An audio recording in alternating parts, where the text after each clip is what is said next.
Coach, I know you're getting ready for the bowl game on Tuesday, but you had a big day earlier this week with early signing day. I know there was defensive line was obviously a huge focus for you guys. Can you just kind of talk about the haul you have? I think you have four that are officially signed at this point. Yeah, we'll add a couple more to the class.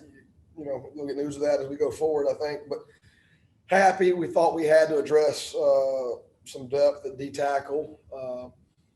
You go JC there, Noah Hancock, returning for an extra year of eligibility. Kalia Davis coming back. Some of those things that will happen moving forward, along with the depth in the room right now. Felt good there. DN had to go get a JC slash portal was the thought after some of the attrition we suffered at that position late in the season with injury. Landon Woodson and Isaiah's getting nicked up a little bit, and some other losses. Thought we had to go JC.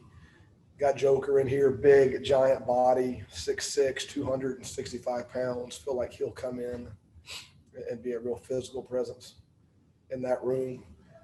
Because we lost some of those guys that are older with injury and whatnot, I just thought we had to go address that. Malachi Lawrence, the defensive end from Louisville, Kentucky, when we first watched this tape, if you had told me we were going to sign Malachi, I would have told you you're crazy. Just thought that much of the tape, and he ended up picking up some offers. But again, he's a 255 pound, 6'4", 6'3 and a half. So two guys that are big, physical at end. I think Malachi can come in here and play early too. Can we go shifting to BYU? They don't give up many negative plays on offense. No, very few tackles for loss, very few sacks. What makes them able to do that, and what do you need to do to counteract that? Yeah, a lot of maturity and experience up front. Older guys, based on some of their life experience and where they are on the offensive line. Older, physical. A lot of starts, so I think there's a lot of communication there that they played together a lot over the years. The quarterback, very mobile kid, does a great job if there ever is a breakdown in that protection. A lot of times is able to get them out of a bad play and create a good play. And then they're sufficient. The backs are big backs. When you watch both their tailbacks, they're big, and if you hit them behind the line, a lot of times they're falling forward. So I just think they're experienced. They got a quarterback that can extend plays and make things right when it breaks down, and they got backs that fall forward. You thought it would be crazy for you guys to sign him. You ended up signing him. Just talk more about specifically Malachi.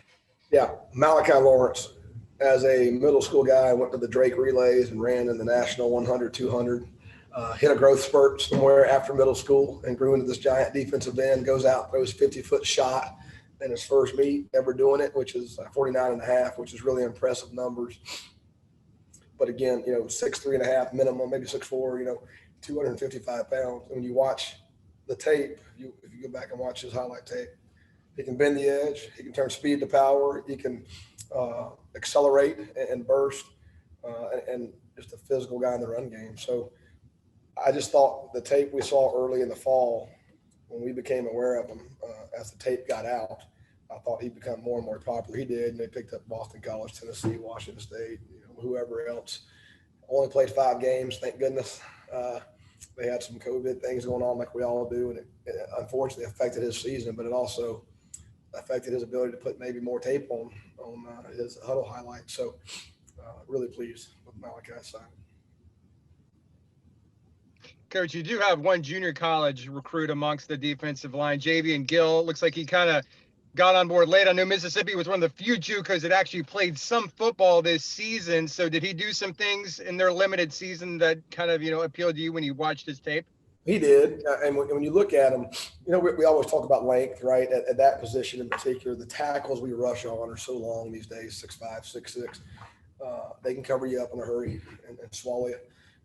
We just thought we had always want to be long at the end. Again, we were long and maybe thin. Dallas Corbett's a young player in the program. Josh playing a lot of football, young player in the program. So we got some young guys that are going to be really good football players, are good football players. But again, some of the stuff going on with the older guys in the room being nicked up here and there. Thought we had to get big too, long and big. And he's big, and what he does on tape, for a guy his size, I think he moves exceptionally well. And here's a guy who missed, like all these kids, missed the development of a spring practice. So in the weight room and on the football field. But I thought he put good tape on sophomore tape, made a jump from his freshman year when you watch that tape. So I think he gives us, when we play our ends in the B gap, he makes us able to play more defense, I guess I'd say, because he can go in the B gap and we can feel comfortable putting them there, Brandon. Coach, as this season winds down, what would you say about what this season has been like for you, just to coach in this climate with how weird the season has been? Just sort of recapping what 2020 seasons has been for you. What has this been like? That's a great question. My brother asked me this question last night. It's been the most unusual. I don't want to say frustrating, but you have to A&I, right? I mean, whether it's a guy who's been contact traced due to a positive in our program, whether it's, being out of an abundance of caution, a young man got a sniffles, whatever, hey, we got to keep you home. I know you want to come to practice, but we got to keep you out of the building. All that as a coach, you're just trying to adjust and improvise on a daily, weekly basis. So I think that's from our planning standpoint, that's been difficult to manage. And then I just think the whole experience, having to be distanced, not being able to take my guys out to dinner and hang out with them, to build relationships the way you normally would as a coach or as teammates, going to the stadium. One of the things about coaching or playing at this level, bounce house is one of the best environments in the country.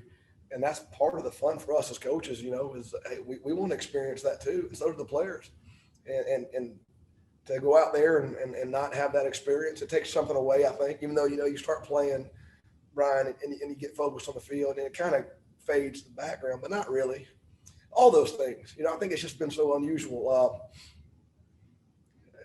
Like your guys, it's just been so different, frustrating, not joyless. I mean, it's been fun.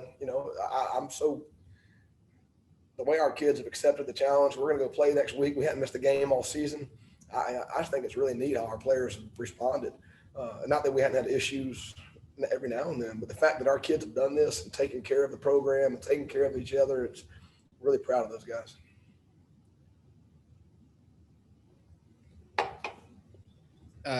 You guys have done some fun things over the last couple of weeks. Got to see some defensive linemen catching some plays and playing on offense a little bit. But how have these extra practices been for some of the younger players and the development and things like that for those guys?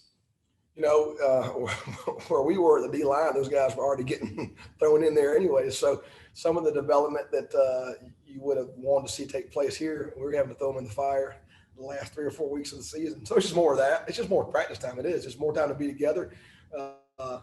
Just laying down good habits, hopefully at practice, developing technique.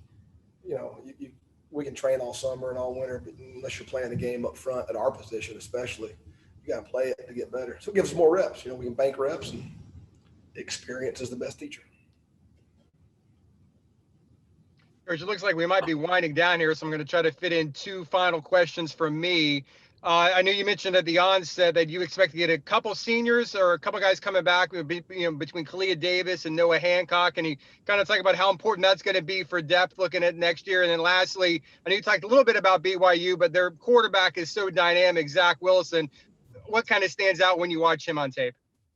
He's a baller. He can make every throw. He's got a really strong arm. The first thing that jumps off tape is he can throw the hash, the 15-yard comeback from the hash to the far numbers on a rope. He can throw the deep ball and put it, in stride. He just does a great job throwing the ball. It's the first thing that jumps out. The second thing would be his ability to hurt you with his feet. And there's some design runs in their offense, the zone read game, the speed option. And he makes good decisions, with running the ball in his hands. And that scares you because he has some wheels. And then, like I said, just back in the pocket, even when he's not pulling it down and running, he's extending plays and moving the pocket. I think he's an excellent player. I think he's as good a quarterback as we've seen all year. And, we've seen a couple good ones, Brady and, Ritter and some of those guys we played. But I'm telling you guys, this guy's is a really good football player.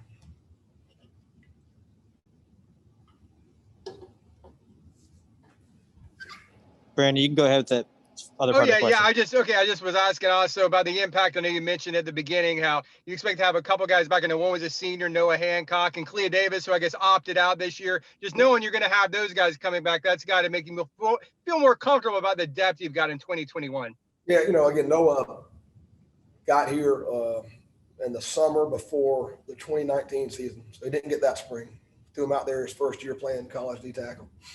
Came back, missed the second spring, and then came back this fall and was able to play a lot of good football for us. So him coming back, it gives us a 295-pound guy who's athletic, who's played in the scheme for 2 years. Clea Davis coming back, opted out, would certainly understand that, given the circumstance.